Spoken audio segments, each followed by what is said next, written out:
चलिए दोस्तों बात करते हैं एक और नई क्वेश्चन के बारे में। इस क्वेश्चन में एग्जामिनर ने कहा ए बी की वार्षिक औसत आय 80,000 रुपये है, बी सी की अपनी वार्षिक औसत आय 75,000 है, सी ए की वार्षिक औसत आय 78,000 रुपये है। ए की वार्षिक आय क्या है ये एग्जामिनर मुझसे पूछ रहा है।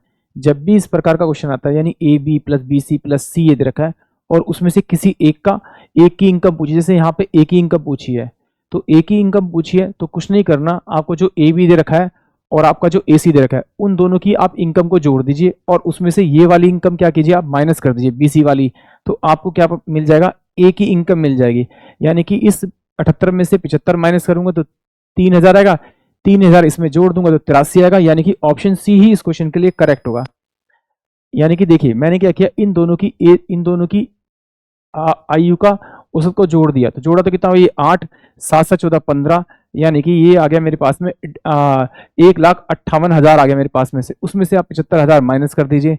जैसे आप 75,000 माइनस करेंगे तो ये आपके पास में कितना आ जाएगा, आपके पास में ये एक ही इनकम आ जाएगी। यानी कि ऑप्शन सी जो होगा वो इस क्वेश्चन के लिए करेक्ट होगा। करना तो एग्जाम में ऐसे ही है क्योंकि टाइम ही ऐसे बचेगा। अब इसे एक बार डिटेल से सॉल्व भी करके दिखाते हैं एक्चुअली में क्या क्यों है ऐसा। देखिए यहाँ पर मुझे ए प्लस में बी की जो इनकम दे रखी थी वो कितनी दे रखी थी, आपकी 80,000 दे रखी थी औसतन। तो मैं इसे किससे मल्टीप्लाई करूंगा, मैं आपका 2 से मल्टीप्लाई करूं तो इन दोनों की आय का सम आ जाएगा।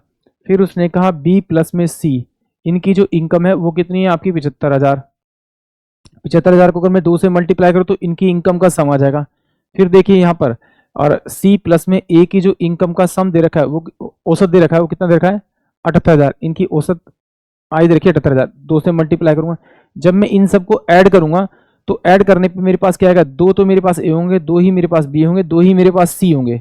जब 2 ही मेरे पास में आपके 2 सब होंगे तो इन सब में से अगर मैं 2 कॉमन निकालूंगा तो मेरे पास में ए प्लस का आपका बी प्लस का आपका सी बराबर में कितना आ जाएगा आपका 2 कॉमन निकालने के बाद में अगर मैं 2 यहाँ रखूँ आपका तो ये मेरे पास में हो जाएगा 80,000 प्लस का कितना हो जाएगा आपका 75,000 प्लस में कितना हो जाएगा आपका 78,000, ये हो जाएगा। तो देखिए ये यहाँ से तो यहाँ वैल्यू कट ही रही है। अब देखिए इसमें से क्या माइनस करूंगा, बीसी की वैल्यू अगर मैं माइनस कर दूंगा तो मेरे पास में ए की वैल्यू तो बचेगी और बीसी की औसतन कितनी है मेरे पास 75,000, और इसको मैं क्या करूंगा डबल करूंगा तो मेरे पास टोटल सम आएगा। यानी कि देखिए इसमें एक 75,000 तो ये डायरेक्ट है ही है, अगर मैं इसको हटा दूं और इसमें से 75,000 और माइनस कर दूं तो मेरे को डायरेक्ट मेरा आंसर नहीं मिलेगा, यानी कि 83,000। यानी कि ऑप्शन सी जो है वो इस क्वेश्चन के लिए करेक्ट होगा। नहीं करना तो कोई बात नहीं, तो मैंने ए की वैल्यू यहाँ पे रख ली बराबर में बी सी की वैल्यू क्या है 75 इंटू में आपका 2, तो कितना होगा 15,0,1,2,3 और यानी कि ये हो जाएगा आपका 80,000 प्लस का आपको कितना 75,000 प्लस का आपको कितना हो जाएगा 78,000 माइनस का कितना हो जाएगा आपका 1,50,000 1,50,000। तो इसमें से तो ये 75 तो 75 चला गया, इसमें गया तो इसमें कितना बचेगा आपका 3 बचेगा, 3,000 इसमें ऐड होगा आपका, तो ये कितना हो जाएगा आपका 83,000। यानी कि ऑप्शन सी। आई होप आप सभी को क्वेश्चन समझ में आया होगा।